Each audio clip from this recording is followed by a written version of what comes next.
Hello, Chris from Backlight here, and today I'm going to very quickly show you our new Ftrack Studio and Adobe Premiere Pro integration in action. This integration works much the same as our other recently launched Ftrack Studio integrations with Maya, Nuke, Photoshop and Houdini. And what the integration does is it lets you publish your working files from inside Premiere Pro and creates a reviewable asset for feedback and collaboration in your Ftrack Studio project plan. So as you can see here, I have Ftrack Connect version 3 running and I've launched the Adobe Premiere plugin. A quick side note here, to get our Adobe integrations working, you will need to install this ZXP extension, which you can find at our GitHub at this URL. Right, let's go back to our timeline. So if we go back to this timeline, you can see that down here, I've made a very simple edit. Now let's say we want to send this edit over to Ftrack for review. Up here you can see the Ftrack panel inside of Premiere Pro.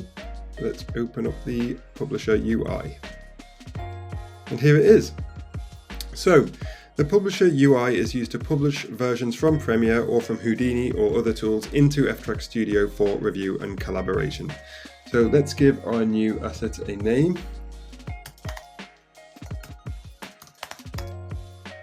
We will leave the status as pending review and we'll add in the snapshot and the reviewable asset. And let's hit publish. You can see that the timeline is being encoded, and during this publishing process, Ftrack will validate checks against the component so Ftrack Studio can receive the information correctly. If any error occurs, Ftrack will present you with this log outlining the potential issue, but you can see here that this publish has been a success. So let's flip over to our project in Ftrack Studio. Let's remove the UI. Let's refresh. Now you can see at the top here we have a new version of the project. Let's open this up. Here you can see the published asset. And here we have the rendered sequence from Premiere Pro available to review in Ftrack. You can scrub through the sequence. You can make annotations, or you can leave notes to the artist.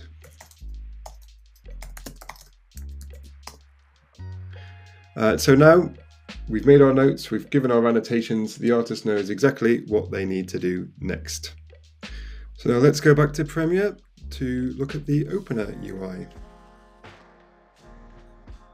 So artists can use the opener UI from the native Ftrack panel to find previously published files or versions in Ftrack Studio that have feedback they need to address.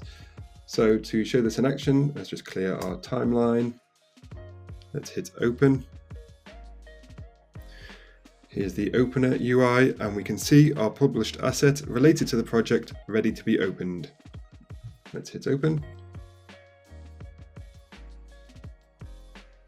The version has successfully opened, so let's close this. And here is the version ready to be worked on by the editor. So editors can open whatever versions of that asset are available to continue their work on it. And to conclude, everything we've just shown is powered by the new Ftrack Connect framework, which makes it easier for us at Ftrack to build integrations like these, and also easier for you to customize, extend, and adapt these integrations to fit your unique needs. You can learn more about the new Connect framework here in our Help Center. Just search for the Connect framework and you'll find this page. And of course, don't forget to check out the new Ftrack Developer Hub for all the information you need in one place on extending and developing Ftrack. And finally, everything you need to get going with what you've seen today, including downloading Connect 3, is available via Ftrack's GitHub page. And that's everything for today. So I hope you've enjoyed this look at Connect and our Premiere Pro integration. Remember that this workflow is also available for Maya, Nuke, Houdini, and Photoshop, and in a pre-release state for Toon Boom Harmony. Thanks for watching.